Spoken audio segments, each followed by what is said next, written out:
आते जाते भारत के सर पर बम फोड़कर चले गए और जो भारत रूस से तेल खरीदता था उसके सारे रास्ते उन्होंने चोक कर दिए। और यही कारण है कि इस समय भारत रूस से उतना तेल नहीं खरीद रहा और इसका बहुत ही निगेटिव इंपैक्ट पड़ा है भारत के एक्सपोर्ट पर। और यही कारण है कि अब से कुछ महीने पहले जो कहा जा रहा था कि भारत इस साल इतिहास के सारे रिकॉर्ड तोड़ देगा और इस साल हम करीबन $750 बिलियन का एक्सपोर्ट करेंगे दुनिया को, वो खतरे में लग रहा था। क्योंकि भारत जो एक्सपोर्ट करता है उसमें एक बहुत ही बड़ा चंक और हिस्सा रिफाइन ऑयल का होता है। हम रूस से जो कच्चा तेल लाते हैं उसे देश में रिफाइन करते हैं प्रोसेसिंग के जरिए। उस कच्चे तेल से अलग अलग प्रोडक्ट निकलते हैं, पेट्रोल, डीजल, गैस, एलपीजी वगैरह सब कुछ, और फिर हम उसे यूरोप के मार्केट में बहुत ही हैवी दामों पर बेचते हैं जिससे कि हमें मुनाफा हो रहा था। लेकिन अब से कुछ ही हफ्तों पहले राष्ट्रपति बाइडेन ने हमारे उस रूसी कच्चे तेल की सप्लाई को एक तरीके से कट करने का काम किया, जिससे कि लग ऐसा रहा था कि हमारे एक्सपोर्ट तेजी से डिप होंगे, जिससे कि हमें हैवी लॉसेस देखने को मिलेंगे। और यही कारण है कि भारत का जो एम है $750 बिलियन के एक्सपोर्ट का, वो हम अचीव ना कर पाए।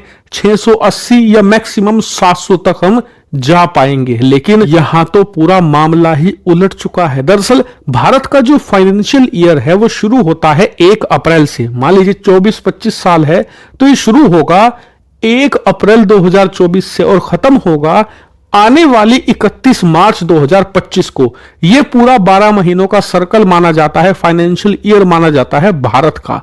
तो खैर ये अभी बाकी है, करीबन 2 महीने बचे हैं इस फाइनेंशियल ईयर में। लेकिन उससे पहले ही भारत के कॉमर्स मिनिस्टर पीयूष गोयल जी ने ऐलान कर दिया है कि 700 750 को भूल जाइए, भारत $800 बिलियन के एक्सपोर्ट के मार्क को छूने के बहुत ही करीब पहुंच चुका है। और हम कॉन्फिडेंट हैं कि 800 बिलियन को हम इजीली पार कर जाएंगे और ये हम सारे रिकॉर्ड तोड़कर करेंगे। और सबसे खास बात, जिस कच्चे तेल के भरोसे हम बैठे थे कि यार कच्चा तेल आएगा रूस से सस्ता, रिफाइन करेंगे और यूरोप में बेचकर मुनाफा कमाएंगे, तो खैर उस फॉर्मूले को अब आप एक तरफ रख दीजिए। क्योंकि जो नॉन ऑयल एक्सपोर्ट्स हैं, जो गुड्स हैं, जो सर्विसेज हैं, उसका जो एक्सपोर्ट है वो पिछले कुछ महीनों में इतना तेजी से बढ़ा है जिसकी बदौलत अब हमें रूसी कच्चे तेल की भी जरूरत नहीं पड़ेगी अपने $800 बिलियन के मार्क को छूने के लिए।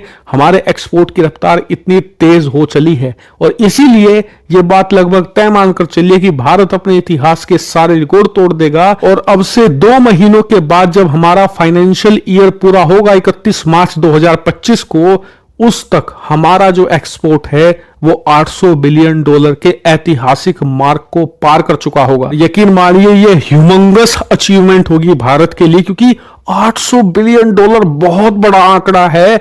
दुनिया में करीबन 160 देश ऐसे हैं जिनकी टोटल जीडीपी भी $800 बिलियन नहीं है। हमारा एक्सपोर्ट इस साल इतना होगा और इसीलिए ये भारत के इतिहास में एक स्वर्णिम अचीवमेंट मानी जाएगी। और इतना ही नहीं, भारत के लोगों का जो सबसे बड़ा सपना है कि एक दिन हम $1 ट्रिलियन का एक्सपोर्ट करें, वो सपना भी आने वाले 1.5 से लेकर 2 साल में पूरा होता फिलहाल दिख रहा है। लेकिन ऐसा नहीं है कि इस साल हमने अपने आंकड़े अचीव कर लिए, अगले साल आसान होगा, नहीं। इसमें सबसे बड़ी राह का रोड़ा है डोनाल्ड ट्रंप, जो कि भारत के एक्सपोर्ट्स को रोकने की पूरी कोशिश करेंगे। क्योंकि आप जानते ही हैं कि इस समय भारत का अमेरिका को अकेले एक्सपोर्ट $70 से $80 बिलियन होता है। आप सोचिए कितना बड़ा आंकड़ा है। क्योंकि 800 बिलियन हमारे टोटल एक्सपोर्ट हैं, 70 बिलियन अकेले अमेरिका उसकी हिस्सेदारी रखता है, तो यानी कि एक मेजर चंक है। हमें उस एक्सपोर्ट को बचाना है। उसके लिए हमें ट्रंप के खिलाफ साम दाम दंड भेद हर रणनीति अपनानी होगी। चाहे कुछ भी हो जाए, अमेरिका में हमारे एक्सपोर्ट कम नहीं होने चाहिए, उल्टा ये बढ़ने चाहिए। तभी जाकर $1 ट्रिलियन का एक्सपोर्ट आंकड़ा हम 1.5 से लेकर 2 साल में छू पाएंगे। क्योंकि बिना अमेरिकी मार्केट के $1 ट्रिलियन तो छोड़िए, हम ये $800 बिलियन का